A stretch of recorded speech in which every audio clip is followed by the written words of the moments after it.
চেলসির Argentine footballer Enzo ফার্নান্দেজকে দলে ফেরাতে সর্বোচ্চ চেষ্টা করছে রিয়াল মাদ্রিদ।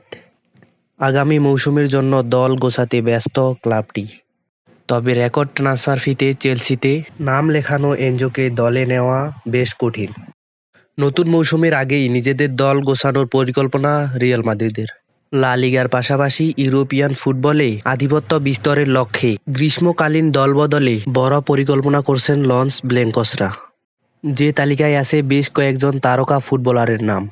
আছেন চেলসির আর্জেন্টাইন মিডফিল্ডার এনজো ফার্নান্দেজও। ইয়াংস্টার এই ফুটবলারকে রিয়াল মাদ্রিদ দলে নেওয়ার কথা বলে জানিয়েছে ব্রিটিশ সংবাদ মাধ্যম বিবিসি। তবে এই গ্রীষ্মে এনজোকে ছেড়ে দিতে চায় না চেলসি। তবে সুযোগ পেলে বার্নাব্যুতে যাওয়ার ইচ্ছা আছে এই মিডফিল্ডারের।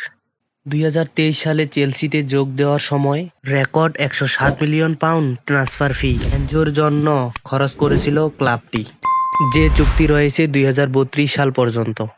এমন অবস্থায় এনজোকে দলে ফেরাতে চায় রিয়াল মাদ্রিদ।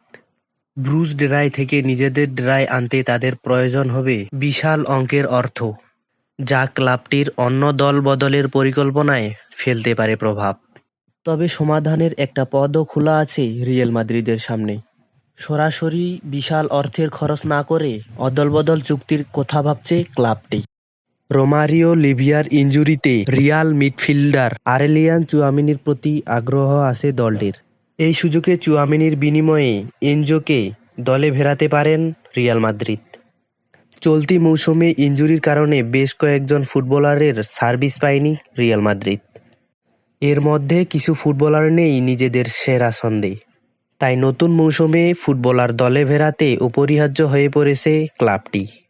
তবে শেষ পর্যন্ত এনজো ফার্নান্দেজকে নিজেদের ডেরায় ফেরাতে পারেন কি না সেটিই এখন দেখার বিষয়।